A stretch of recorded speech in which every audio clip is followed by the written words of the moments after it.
some delicious cupcakes. It's not as hard as you think, and they're great for when you have a little bit of spare time and you want to do something exciting. First things first, we need to put our apron on and wash our hands. Here's a top tip. If you don't want to get your book messy, then also you can just print it out and you won't get your lovely book messy, and it will stay nice and clean, and this can just get messy.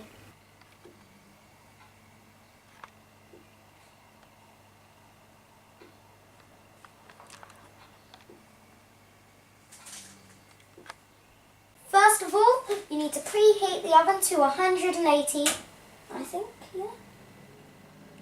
Right there. We use silicone molds, and you need to just oil it with this. But if you don't have silicone, you can also use tin. They use just as well, but you just need to put paper cases in instead of oiling them.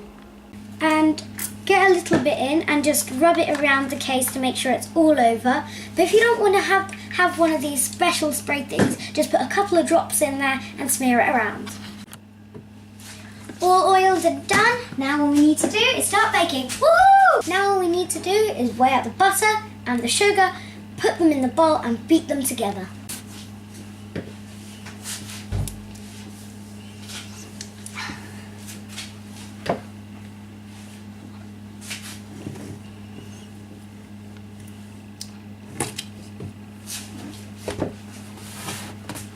Whoops, that was way too much. Just need to take a little bit out.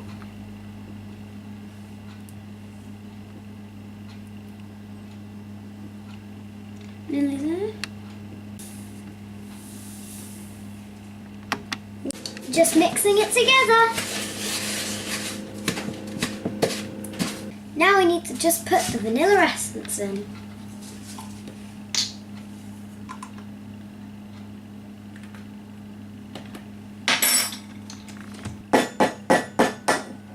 Crack the eggs. Here's one. Put that in the bin later. And here's number 2. Just beat the eggs with a fork or a whisk. Just a little bit. You don't need to mix them too much. This is good enough. And what you need to do is pour it in the mixture with everything else. Now we need to mix it in, but make sure it doesn't curdle. It looks a bit nasty, but don't worry, we're adding a few more ingredients to make it tastier. Just stun the self-raising flour, just tip it in gently. Don't tip it in too much, or otherwise you'll lose some of that mixture. Now all you need to do is scoop 2 tablespoons of cocoa powder. Make sure you wipe it off because you don't want to lose any of that precious chocolate. 1, and just put 1 more, and that'll be it. Just put loads in. Chocolate. So, last ingredient is the milk. We need 3 tablespoons. Here's another top tip. If you're going to do tablespoons, pour some amount in the jug, and then you just pour it in to your tablespoon, and it will be a lot easier. Whoops.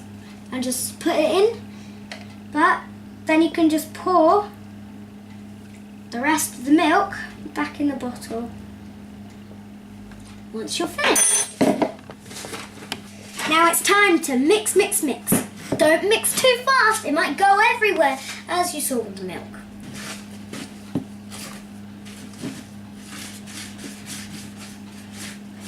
Now it's all mixed up, we just need to spoon it in. Here's a nice trick to make your fingers less dirty, as where if you just use 1 spoon. All you need to do is spoon with 1 and push it off with the other spoon into the case with the other. Now I'll just demonstrate. Just don't drop any of it.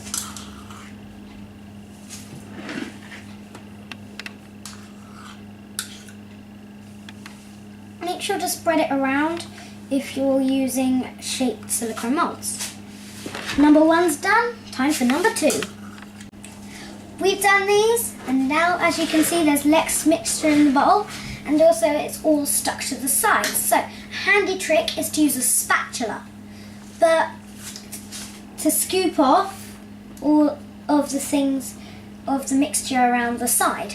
And the best spatulas I recommend are these silicone ones because they bend easier than the plastic ones. The spatula worked great, as you can see, and now it's on to silicone number 2. All done. Now all we need to do is put them in the oven. Luckily, no dragons were hurt in the process. Ew.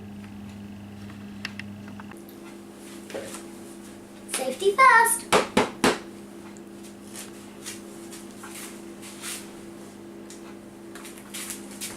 Let's put these in the oven.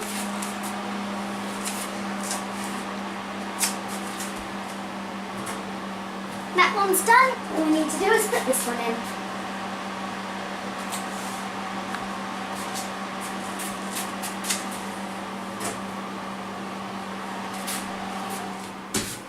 Remember to set a timer, or otherwise your cakes might burn. Put the cakes in the oven, but now it's time to tidy up and make our icing. Just need to take them out of the oven. The alarm just went off. They smell delicious. Here's the hot ones. Now all we need to do is put them on the cooling rack.